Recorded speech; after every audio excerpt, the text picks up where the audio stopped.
যেখানেই থাকো বন্ধুরা, আশা করি সবাই ভালো আছো। আজ আমরা খুব সুন্দর খোলামেলা একটা জায়গায় এসেছি। সারাদিন কেমনভাবে অনেক আপনজন মিলে একসাথে কেমনভাবে কাটালাম সেটাই।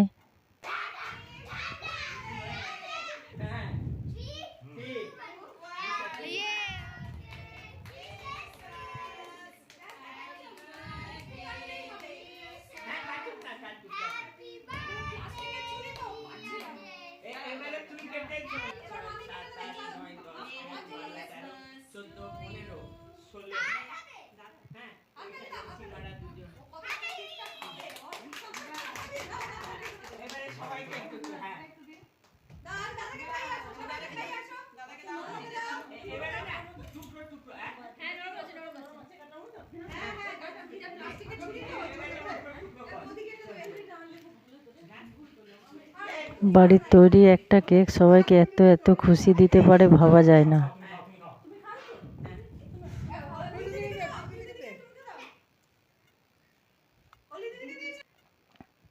সবাই মিলে জমিয়ে বসে খুব আনন্দ করে কেক খাওয়া হলো। তারপর টিফিনে ছিল ঘুগনি, মুড়ি আর রসগোল্লা আর বোঁদে।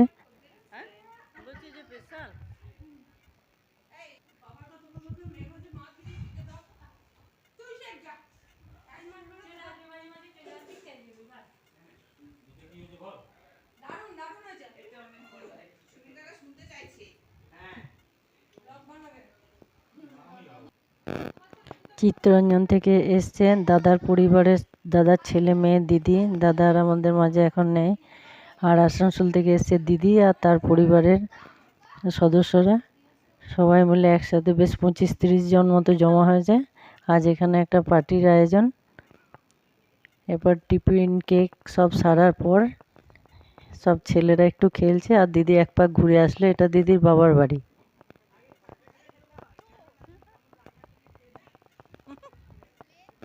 মেয়েদের বাবার বাড়িতে একটা আলাদা জায়গা, যেখানে যতই ভালো থাকুক তবু বাবার বাড়ির আকর্ষণ একটা আলাদা। তাই বেশ অনেক ঘুরে ফিরে একটু দেখলো চারিদিকটা। আর ওরা খেলাধুলা করতে লাগলো একটু, আর আমরাও একটু ঘুরে আসলাম চারিপাশ। অনেক বড় বড় বাড়ি আছে, এখানে মন্দিরও আছে। আর এখানে একটা খুব সুন্দর মন্দির। এই মন্দিরটি মাস্টারমশাইয়ে এক ডাকে মানুষটিকে সবাই মাস্টারমশাই বলেই জানে। খুব সুন্দর একখানা মন্দির। ভালোবেসে শিষ্যরা, ভক্তরা এই মন্দিরটা বানিয়েছে। মাস্টারমশাই বলতে এই এলাকার মাস্টারমশাইদের দুজনের সংসার। মাস্টারমশাই কিন্তু ওই রামকৃষ্ণ আর সারদা মায়ের মতো ওনাদের জীবনযাপন ছিল। এখানে সবাই ভালোবেসে রেখেছে মাস্টারমশাইকে। এখানে সমাধি আছে, আর এই সমাধির ওপরেই মন্দিরটা গড়ে উঠেছে। আমিও দেখেছি। মাস্টারমশাই নিজের জন্য কোনো দিন কিচ্ছু করতেন না। যা ইনকাম করতেন পুরোটাই, যাদের বই কিনতে বই কেনার মতো সামর্থ্য ছিল না, টিউশনের পড়ার মতো সামর্থ্য ছিল না, নিজেদের বাড়িতে বই কিনে পড়িয়ে দিতেন। আর বাড়িতেও অনেকজন আসতো, খাওয়া দাওয়া করতো। এমনকি লোকের বাড়ি বাড়ি গিয়েও পড়িয়ে বেড়াতো সম্পূর্ণ বিনামূল্যে। আমি বেশ কয়েকবার কাছে থেকে দেখেছি। মাস্টারমশাই দেওয়া উপহার আমার কাছে এখনও রাখা আছে। সময় মতো একদিন দেখাবো। একদম অন্য ধরনের মানুষ। এই যে ছবি, ধীর সুস্থ শান্ত, একদম বাচ্চাদের মতো আলাভোলা টাইপের একজন মানুষ। কাছে বসলেই অনেক শান্তি পাওয়া যেত। অপূর্ব সুন্দর করেছে মন্দির আর মন্দিরের কাজগুলি। বেশ অনেকক্ষণ কাটালাম এখানে, খুব ভালো লাগছিল দেখতে। ছায়া ঘেরা একটা জায়গা, সুন্দর শান্ত পরিবেশ। আর এর পরেই আছে মাস্টারমশাইদের একদম আগে যে বাড়িতে থাকতেন, সেই একদম ভগ্ন অবস্থায়। আর তো কেউ থাকে না, তাই এই অবস্থা বাড়ির। এই বাড়িতেই আমরা এসেছি আগে।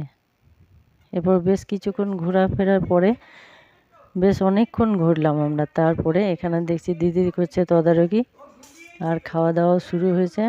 আজকের মেনুতে ছিল ভাত আর অনেক রকম দিয়ে একটা পালংয়ের সবজি, বাঁধাকপির তরকারি, পোস্ত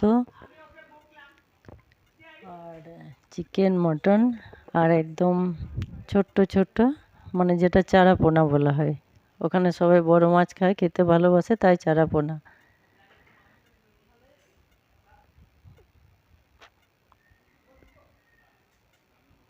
সবাই তো ছেলেরা পড়াশোনা, বড়রা বিভিন্ন কাজে ব্যস্ত থাকে, তাই ফাঁকা দিনটি সবাই খুব সুন্দরভাবে উপভোগ করছে।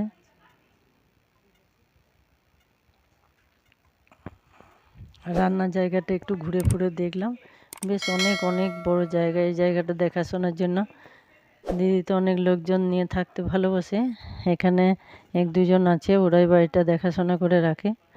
আর ওরা মাঝে মধ্যে সময় পেলেই পুজোর সময়, এই যে বড়দিন উপলক্ষে আজকে এখানে সবাইকে নিয়ে একসঙ্গে আনন্দ করে কাটাতে খুব ভালোবাসে।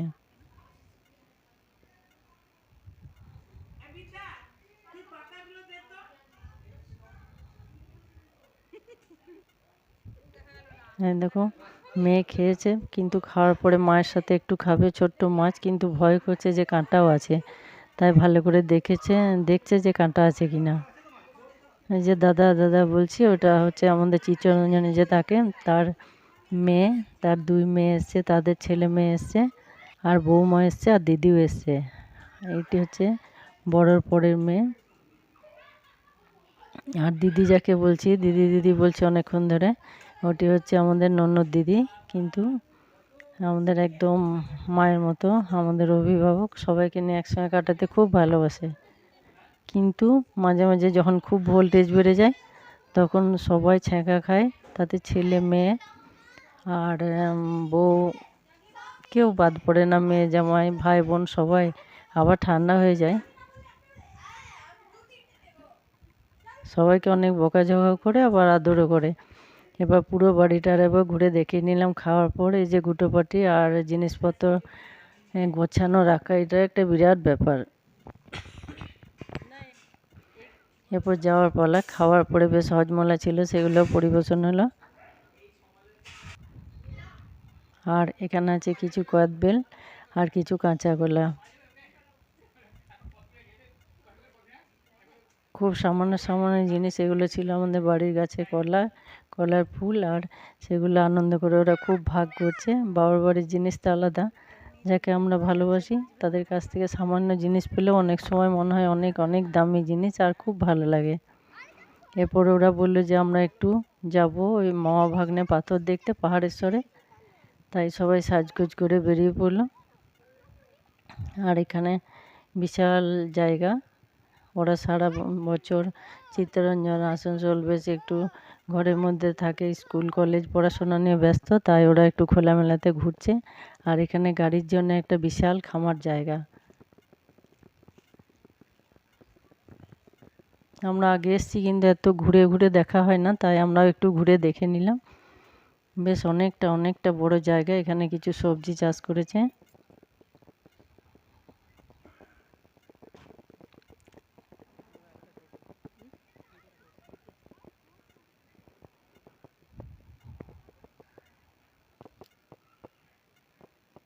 আর এখানে আছে একটা মুড়ি মিল, ওটাও দেখতে খুব সুন্দর লাগে। এখানে টাটকা মুড়ি ভাজা হয় আর সবাই নিয়ে যায়।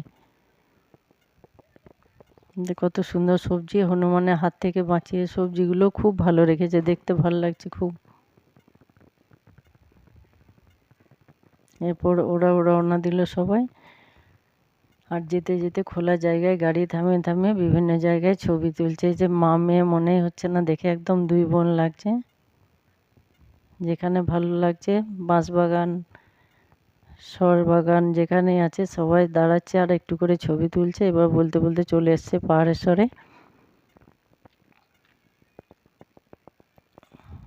অনেকক্ষণ থাকলাম, সবাই মিলে বেশ কাটলো। তোমরা দেখে বলবে কেমন লাগলো। আর এখানে মামি আর 2 ভাগ্নিকে নিয়ে দাঁড়িয়ে আছে কত আনন্দে।